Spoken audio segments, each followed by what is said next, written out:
what actually works for the hairline? If I'm a patient and I say, I want to get my hairline back, what are the best treatments that you can do? Well, look, there's so much out there. In our clinic, we really have vigorous and rigorous standards for recommending things for patients. And ultimately, right now, the two things that are licensed to help someone with their hairline or their crown All are right. I'm here with Dr. Fernando and Dr. Vara of Treatment Rooms London. Thank you guys for joining the podcast. It's been a long time coming. I think I spoke to you guys in like during the pandemic or something like that, long time ago. And I've been following your work and honestly really impressed by the work that you guys are doing, both, artistically and also ethically, and being conservative and conserving the donor area. I wanted to get a little bit more information on you guys. How did you guys get started? What's your experience? And just overall introduce yourselves. I was going to say thank you for having us. It is Yeah. definitely has been a long time in the making, right? Hasn't it, Melvin? So we're glad to be here. We follow your work and we appreciate everything you do for the community. So that is amazing, and we're happy to be here and be part of that journey with you. Yeah, Thank you. likewise, a bit sentiments as well. But yeah, Melvin, like we've been, myself and Dylan, we founded our clinic, I guess, 10 years ago. We got into hair transplant surgery because one of our mutual friends had really poor surgery in the clinic in the UK. And we thought we could do so much better. We could provide patients so much better quality care and a better experience. And so we said, I'll connect together. We learned about hair transplant surgery, learn the theory, learn the practical aspects, and really honed our surgical skills over years and years. And now we're based out of obviously London. We have actually 10 years of work behind us. We treat men, women, transgender patients with all types of sort of presentations, receding hairlines, folding crowns, scar repairs, beard and eyebrow hair transplant surgery as well. And increasingly now in the UK, we're seeing a lot more repair work as well. And so that's kind of our day to day. Myself and Dylan, we obviously run the practice, we operate. We, as a clinic, have always founded our clinic on a principle of surgeon-led care. So every patient has a surgeon dedicated to seeing them. There's no salespeople or anybody in between. So every patient can expect that as a level of care, and that continues, I guess, throughout their surgical journey in our clinic. So everybody has a surgeon operating on them, extracting their hair, implanting their hair, and sees them in their days and their months following their surgery to ensure that they're recovering and they're growing as expected. And that is a hallmark of our clinic. Thanks, Roger. You didn't leave anything for me, did you? That's a perfect segue. I wanted to ask you guys, and just, I do this to many of the surgeons. Take me through a day as a patient. Let's say I'm a patient going to Treatment Rooms London. I'm flying from LA. I'm going to see you guys.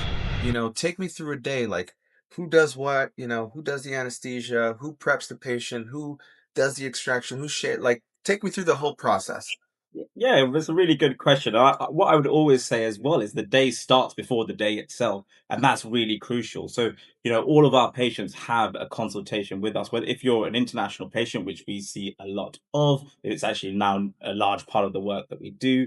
We do one, if not two, virtual consultations with that. Through that virtual process, we get to the nitty-gritties of knowing what your hair loss is doing, what you're doing for it, the medical treatments that you're taking, where it might be going in the future, what's your family history of hair loss, all of those type of things that are crucial elements to try and predict what the long-term trajectory of your hair loss would be. Again, the first thing that patient will see at 7 a.m. when they come to our clinic after a long journey is our friendly face, the person that they've had that consultation with. And then we talk about, well, okay, what is the surgical elements of the things that we're considering? It's really important in that first moment to make sure that we're comfortable with the plan that we've achieved with the patient. Once all of that's all done, hairline's all drawn, and everyone's happy and is on the same page, we head on upstairs to our surgical room. And that's where our patient will have get changed into their bits and bobs. They'll take some medication, some Valium to help them relax, and some medication just to help with swelling. As you know, with most of your patients, I'm sure would have taken if they've had the surgery already. And then we'll do the shave. That will tend to be done by one of our technicians whilst we're off into the surgical room prepping for the patient's arrival into theatre. Once the patient's all set and ready, we consider that to be all the preparatory phases done. All of the steps of surgery, well, specifically here in London, are done by us as doctors and surgeons. The anesthesia done by us as the surgeons. We do a donor site, a full ring block, and then the recipient site ring block, as well as then moving across to a test phase of extraction. For us, we want to make sure that the recipient site really marries well with the quality and the caliber of the hairs in the donor site. So we specifically do a test extraction, which allows us to understand the graft length, the caliber of the graft underneath the surface of the actual hair, whether they're splayed, how coarse they are, whether they're coming in 2 bundles or 3 hair bundles or 4 hair bundles. And all of these things then contribute to the decision that we make for the recipient site incisions. So we will then take that information and we will strategically plan the incisions that we make. So, our single hair follicle will be implanted usually with 0.7 sagittal incisions. Then our doubles moving up to a 0.8 and then maybe something like a 0.9. But again, we would adapt that depending on the caliber of the hairs that are coming out. So it really is the case that in our surgery, everything is incredibly measured from start to finish. Once we've got those test hairs, we move to the recipient site and we make the recipient site whole. After making all the incisions for someone's hairline or their crown, we then proceed to the extraction phase. And again, this is entirely done by a surgeon. And we use De Bruy's instruments. That's the WOW Duo extraction system to take out someone's hair grafts. And we're taking out, on average, between 1,700 to about 2,500 grafts over a given day per patient's requirements. That can be less, can be more, depending on how the plan has been made and the patient in the morning and the weeks prior to their surgery. Once all those grafts are out, they're all inspected under a microscope by each of our technical team members who have had years and years of experience. They're inspected for their quality, they sort them according to size. They also sort them according to the time out of body. So we time every single graft that comes out of someone's scalp, ensuring that we know exactly how much time they've been out the body to ensure that they're the first ones to go back in. And we minimize that time period between 2 and 4 hours in our clinics. We try and get somebody's hairs out and back in within 2 to 4 hours. And that is a fantastic time window. Generally, it ensures better quality hair graft growth after surgery. At the end of the day, it gives our patients a better quality outcome as well. And this is a nice part of the surgery day for the patient when they're just watching TV and they're relaxing, whilst myself and Dr. Fernando and our fellow surgical colleagues are just operating on that patient. Again, we are reimplanting their hair back in using the implant pen technique. And that process of reimplantation is dictated entirely by a surgeon. So you'll always find a surgeon who's on our patient's scalp, myself or Dylan or one of our surgical colleagues, alongside our technical team, reimplanting the hairs back in. When the patient's done, we then get them ready to go back home and they recover at home. We give them very bespoke aftercare. Myself and Dylan, we've written an aftercare guide in our clinic that's based off 10 years worth of research, trialing and testing aftercare methods to ensure patients recover quicker. Well, that's very thorough, and I'm glad that you guys are doing the work because, as you know, it's become increasingly more popular for critical parts of the surgery to be delegated to a technician. And there was for a long time, it was believed like, this is done only in Turkey, and really it's the Turkish model. But to be quite honest with you, this is being done everywhere. I mean, I'm sure several clinics in England, probably within a mile or two from you guys, that are doing this right now, doing multiple patients a day, technicians doing everything, flying them from Turkey, the whole thing, and the results are always terrible. Let me segue here into something that I'm asked all the time, and it's honestly something that's searched all the time. What actually works for the hairline? You got all these treatments coming out. PP405, I don't know if you guys have heard of it. You got the Breezula or clascoterone that's phase 3 trials just came out. And everybody's excited. And obviously I understand why someone would want to take a treatment and regrow their hairline. And that's honestly would be ideal. But in your guys' opinion, professional opinion, what do you guys see if I'm a patient and I say, I want to get my hairline back, what are the best treatments that you can do? Well, look, there's so much out there, and I kind of I don't envy a patient that's going into this completely brand new, right, Melvin? You got so much that's thrown at you in adverts. You search one thing on Google and suddenly you're bombarded with things on Instagram and TikTok, right? And there's a lot of snake oil out there. There's a lot of things that don't have a huge amount of scientific evidence and research. In our clinic, we really have vigorous and rigorous standards for recommending things for patients. And ultimately, right now, the two things that are licensed to help someone with their hairline or their crown are finasteride and minoxidil. We're aware of PP405. We're aware of all of these other treatments that are in the pipeline, phase 2A and phase 3 trials, that are not yet proven in the realms of medical randomized controlled trials for them to work and to prevent hair loss. Now, if you want to regrow your hair where you've lost it, where you've got bald areas and bald patches in the hairline, ultimately these medications, minoxidil, finasteride included, aren't going to do that. You've lost your hair follicles, and in those circumstances, you need to then consider having surgery to restore those hair follicles back, and that is a surgery. That's a clear indication for having surgery. But it's a double-edged sword. You can do that, and if you don't consider medications, you're then going to receive behind that hairline that you transplanted, and you're going to have more surgery and more surgery to keep up with that hairline. So, as default in our clinic, for any patient suffering from androgenic alopecia, and being a man, generally they're counseled around having to take finasteride and minoxidil as precautions against future hair loss in our clinic. And if they're really hesitant to taking those medications, then it requires really detailed analysis of their donor area to check the donor area capacity and understanding how much capacity they have for future surgeries to ensure that they always have a respectable level of hair restored in their hairline, in their crown, for years to come. I want to segue showing the audience here some of your guys' work, and then hopefully you guys can kind of take me through this. So I'll start off here because honestly, this jumped out at me. We transplanted 1,953 grafts, and this breakdown was 210 singles, 1,054 twos, 689 threes. So that's generally the breakdown. That was the breakdown for this patient. In terms of planning it, well, ultimately, you want to understand where his spiral is. So his spiral, if you look at his crown in the position you've got it on, is around the sort of 5 o'clock position.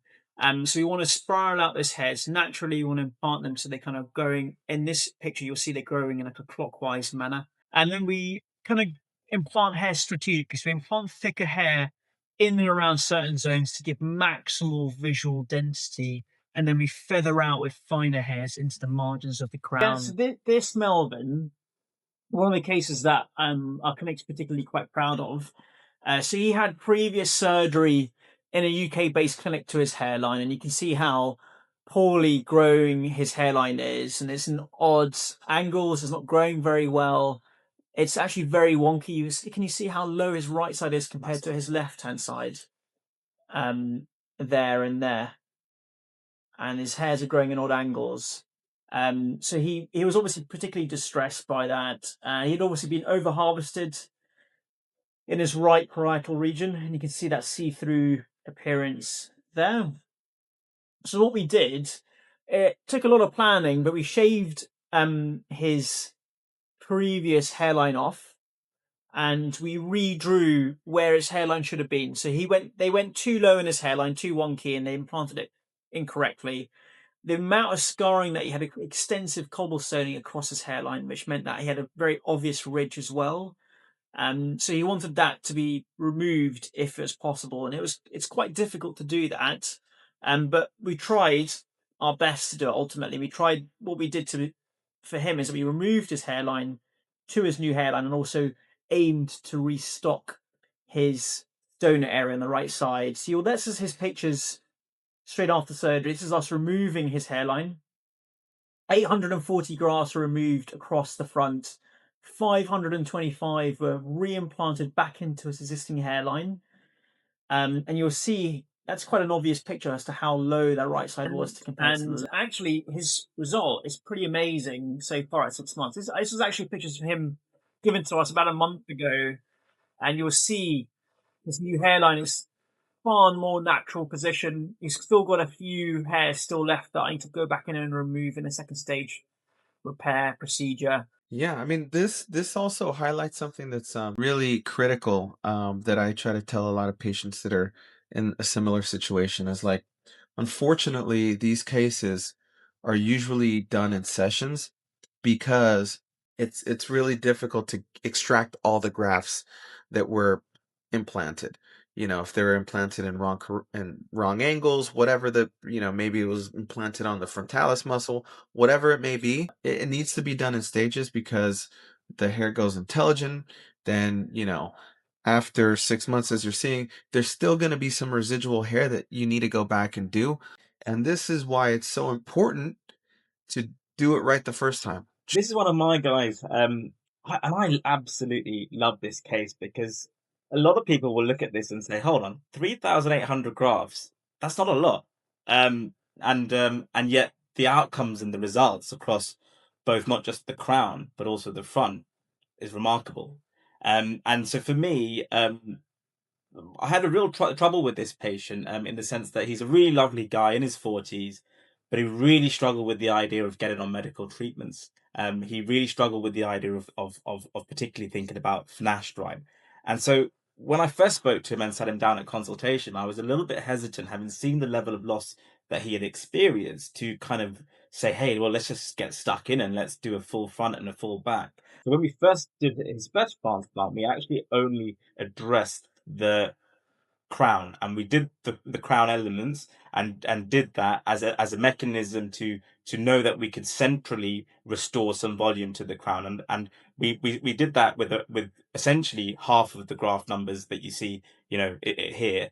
And then essentially we said, okay, well, let's see where that takes us, and then come back and revisit the front. And we did it in that tiered way to for me to be comfortable with the progression of his hair loss. Transplant, it looks like a bread and butter case for the large part, but actually, if you take a closer dive, you can actually see that his hair caliber is very coarse. And so, actually, we really had to take measures to make sure that the hairline was going to look natural and also achieving good densities. You could see, if we were to see his crown, we'd see that he's got a natural swell that is a clockwise swell to his crown, which means that his hair naturally flows from the left over and across We to the got right. this And case, so which I was going through your before and afters, which I would encourage any of the viewers and listeners to go to Treatment Rooms London and just peruse the enormous catalog that you guys have. But this one stood out to me because he's a Norwood 3 bordering 4 case. He's got really fair skin with dark hair, which is usually kind of it's the worst thing for hair transplants, right, in terms of color contrast. And he wanted to ultimately bring his hairline back to where he wanted it. And he obviously had receded to, Norwood 3, bordering on Norwood 4 at that point. And actually, that picture at the top where it has a bit of a forelock hair is quite deceptive. He had lost a lot more hair in that bridge behind the two temples as well, and into that zone too. So we designed his hairline, and obviously his hairline had receded quite substantially. And the white line that we drew was the hairline that we kind of operated to. A lot of his hairs came out in bundles of 3 and 4 units, which bode really well for his outcome. And you're right, that skin and hair color contrast is about as high as it gets in patients like this, barring some of our Middle Eastern patients who even have darker hair types and lighter skin. So here you can see, a really nice case, which is 3,938 grafts done over 2 consecutive days. So a patient that had pretty coarse caliber hair. So again, we had to be really careful with hair design, direction. Didn't want it to look too sprouty. Didn't want it to look too wiry. But we really did put a lot of effort into the artistry, the design. You can see some of the limitations of that dark hair, light skin tone, in that central crown. So that's acceptable. We're happy with that. But we're really seeing some really nice coverage through this entire through this entire crown. And if I go to the next, you can see also the transformation from the front. Again, counseling is really important. Not going for an overzealously low hairline, keeping it kind of well positioned across that frontalis muscle, and then creating lots of singles in the hairline to make sure it's soft and fluffy. Um, this is a hairline which, an outcome and a result which surpassed even the patient's expectations. And even mine, here we can see 3,938 grafts, given what is essentially front to back coverage and done in a single session of surgery, yet over 2 consecutive days. And what's really cool about this case, and I haven't done on the slide deck, is that the donor site is still super well preserved. And, this patient could probably have another procedure of this, a number of grafts again down the line if Let we ever me needed to. let me share my screen here, and let's see what you guys have to say about this case, which isn't the first time I get something like this. So here we go. A forum member. Hello, all. Great forum. I'm a 63-year-old male considering my first hair transplant. Had a bald spot at 27. Things slowly progressed. Wore a hair system in the early 2000s, but not for 20 years. No hair meds. Uh, any specific considerations from my age group? Health is good, no meds. It is hard to find cases for my age group on the forum and surgeon sites, which is true. Um, any surgeons known for older Caucasian males? Uh, and then he goes, if I go FUE, do I have enough volume to create a nice result? See my photos. I'm not looking to pull the hairline down. I've always had a higher forehead. I don't expect the crown to be totally filled in. At my age, few guys have a huge head of hair, and most have lost some volume. So, looking for a subtle transformation. Um, any advice, suggestions, appreciated. So, here he is, um, which you can see he still has some hair. Uh, Let's look at the top down. So donor looks actually pretty good. Salt and pepper definitely helps. Um, Looks like he's a solid Norwood 5/6. Crown is still decent. I mean, this looks like it's miniaturizing, so I would imagine this is going to potentially be lost sometime in the future. Although I don't know, at 63, it's still holding on. Um, So, take me through what would you do with a guy like this? Obviously, he's 63, doesn't seem to be keen on taking medication. We like to say like, medication is important, which it totally is, 100%. But I tend to kind of shift the importance based on age. If you're in your 60s, you you don't want to have that 20-year-old head of hair anymore. You're okay with just a little bit more hair. You haven't taken medication your whole life.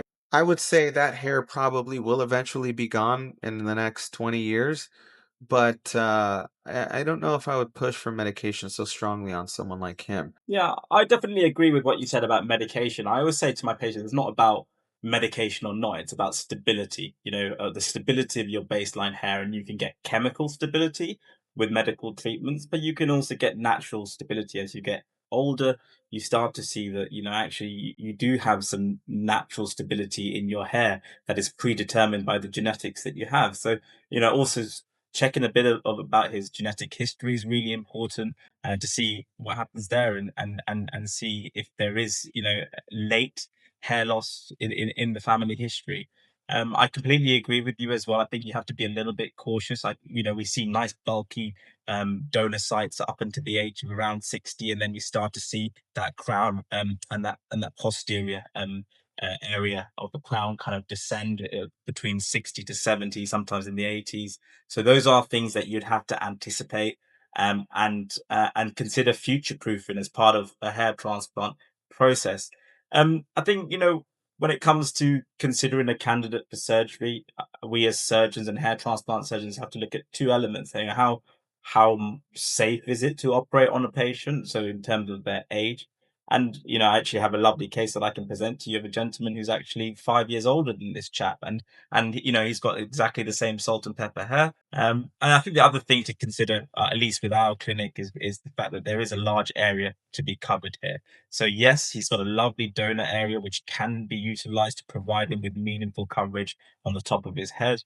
But it's a slow and steady process in order to be able to get the right number of grafts from that donor area through to the top. Again, if he's fit and well and he's able to do, a consecutive day procedure, we may be able to get some pretty respectable results that he'd be very happy with that single 2-day surgery. Or it may be the case of having him come and do one session of surgery that covers one area, and then come back when he's fitting well and he's recovered and feeling well in himself to do the second area. So obviously would be considered on a more, case by case scenario. But from the parameters of what I've seen here, there's absolutely no reason why this gentleman can't consider a hair transplant procedure. Well, thank you guys so much. I want to respect your time. I appreciate you guys, going in depth with what really works in the hairline, what works, what doesn't, going over cases, why, some cases take 2 days, discussing different intricacies, dark hair, light skin. For anyone who wants to reach out to you guys, they have questions, they want to consult with you guys, how can they reach you? So if anybody has questions for us and wants to book in a consultation, then booking with us through our website and an inquiry form there, filling out a contact form is the best way to get through to us. Alternatively, if you wanted to email us on info@treatmentroomslondon.com, that's an email that goes straight through to our inbox and we can see it, we can answer your questions, and we can get back to you. And if you guys want to check out the results that I shared or their page, go to treatmentroomslondon.com. I'll go ahead and include it in the description box. Thank you guys again for being so generous with your time. I know it's getting late there in the UK. So I really appreciate it. I look forward to seeing more of your work. Thanks, Melvin. It's been fun. All right. Ciao.